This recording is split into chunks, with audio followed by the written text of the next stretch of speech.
লিকুল্লি উম্মাতিন প্রত্যেক জাতির জন্য জাআলনা নির্দিষ্ট করে দিয়েছিলাম মানসাকাল কুরবানি লিয়াযকুরুসমাল্লাহ তাদের রবের নাম অনুসরণ করবে মা রাযাকাহুম আমি তাদেরকে যে রিজিক দান করেছি মিন বাহিমাতিল আনআম চতুষ্পদ জন্তুদের মধ্য থেকে ফাইলাহুকুম ইলাহু ওয়াহিদ অবশ্যই তোমাদের আল্লাহ হলেন এক ফালাহু আসলিমু তোমার রবের দিকেই তোমাদেরকে ফিরে আসতে হবে প্রত্যাবর্তন করতে হবে ওয়াবাশশিরিল মুখবিতিন তাদের জন্য সুসংবাদ যারা তার রবের প্রতি অবনতকারী সহনশীল রবের আইনের প্রতি তারা নিজেকে অবনত করে দেয় তাদের জন্যই সুসংবাদ বলি সুবহানাল্লাহ।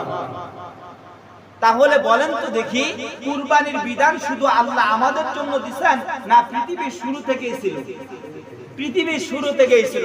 এখন পৃথিবীর প্রথম কুরবানি, পৃথিবীতে প্রথম কুরবানি কখন শুরু হয়?